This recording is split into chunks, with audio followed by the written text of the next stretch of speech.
Confused case विढ़नि पिया। ही जो केस विढ़े पई पंजाब या फेडरल हुकूमत हिन मामले, फेडरल हुकूमत भी ज़ाहिर है पंजाब सां ई ताल्लुक़ आहे, उनजे घणे भाङे कंफ्यूज्ड केस पिया विढ़नि। हाणे उते जेको कल्ह टियों ॾींहुं हिकिड़ा आबादगारनि जा, पंजाब जे पंजाबी आबादगारनि जा जलसा जुलूस फंक्शन्स थिया आहिनि, त उनमें हू चवनि पिया त न बाबा कैनाल त न खपनि असांखे, असां वटि पाणी उअं ई शॉर्टेज आहे।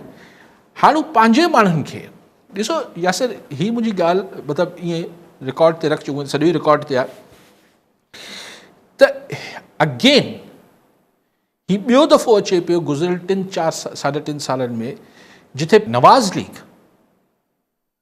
खाया पिया कुछ नहीं, साफ़ सिलो बारा न थिए पियो। पहिरीं जॾहिं यादि जॾहिं हुन इलेक्शन न करायो इमरान ख़ान खे हटाइण खां पोइ, त आउं चवंदो हुउसि, ऐं मिसाल ॾींदो त सरदार जी क्या कर रहे हो जी, अपने आप को बना रहा हूँ। देगड़ी में, ख़ाली देगड़ी में जेको ॾोही फेरण वारी ॻाल्हि आहे।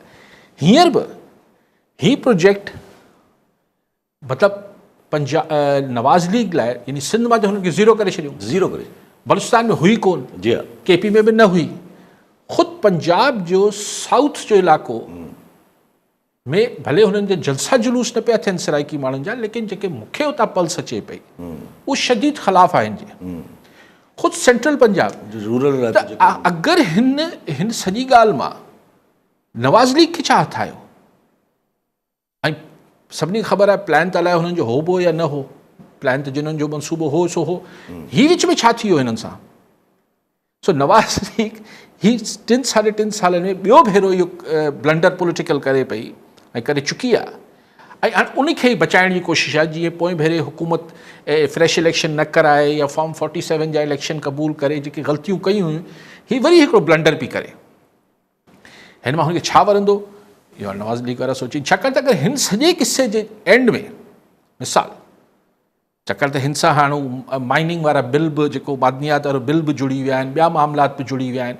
अगरि हिन सॼे मसइले जो मखमसे जो हिन सॼे जेको मुल्क में सिचुएशन आहे, मिसाल ही जेके सुरबाट हलनि था त साईं को टेक्नोक्रेट्स जो सेटअप अची वेंदो, को निगरान अची वेंदा, फलाण थींदो, मिसाल त पोइ नवाज़ लीग वटि सुभाणे विकिणण लाइ कहिड़ो चूरन बचंदो? हुन वटि कुझु बि कोन्हे। अॼु एहसन इक़बाल आयो आहे तव्हांखे कराची में, तव्हांखे हिकिड़ो को लोकल लीडर गॾु नज़र आयो अथसि? माना को गॾु बि विहण लाइ एहसन इक़बाल तयारु न पियो थिए। मथां को एॾो बयानु गॾु वेही रही।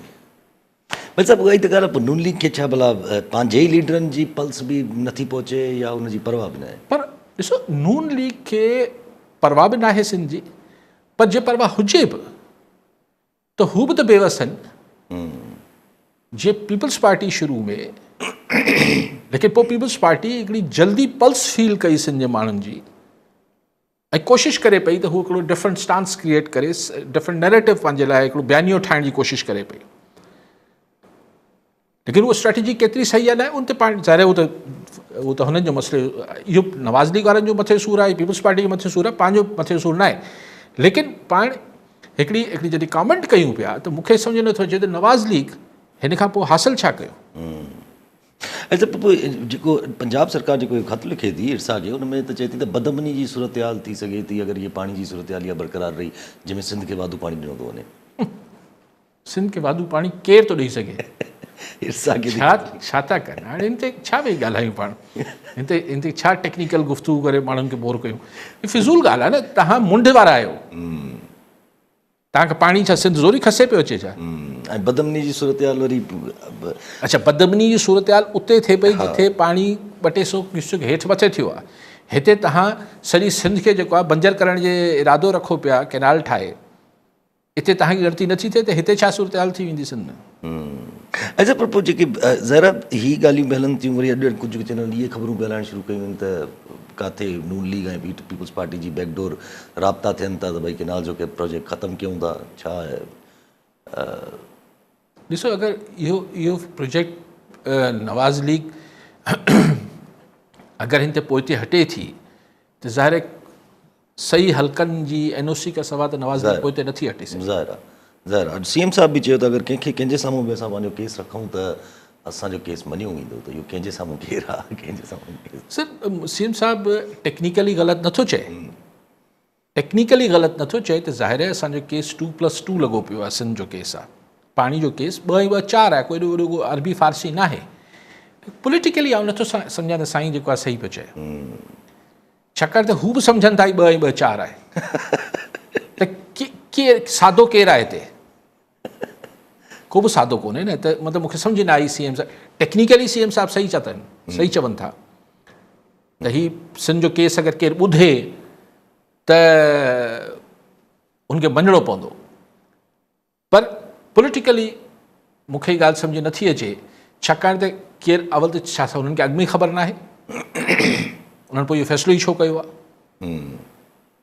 ऐं ॿुधण खां पोइ बि अगरि केरु न मञे त तव्हां छा करे वठंदो? जी हा, सम्झण जे बावजूदि अक्सर थींदा आहिनि फ़ैसिलनि में इहो थींदो आहे, जज साहिबान अॻु में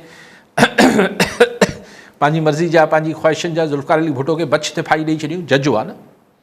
त इहो को ज़रूरी न आहे त तव्हांखे सिर्फ़ु तव्हांजो केस अगरि सही बि आहे त ॿियो माण्हू मञी वठे, हीअ पॉलिटिकली सही करेक्ट स्टेटमेंट न आहे। ॻाल्हि इहा आहे त हा, तव्हां जेको इशारो कयो MQ वारे अॼु जेको बयानु ॾिनो आहे, सही ॻाल्हि आहे, को बि का बि धुर न आहे जेको क्लैरिटी सां इहो न चवंदी हुजे त कैनाल नामंज़ूर आहिनि, सवाइ नवाज़ लीग जे। सवाइ नवाज़ लीग जे, यस, ठीकु आहे न। मूंखे त अञा का बि ॿी धुर नथी सुझे जेका क्लियर न हुजे।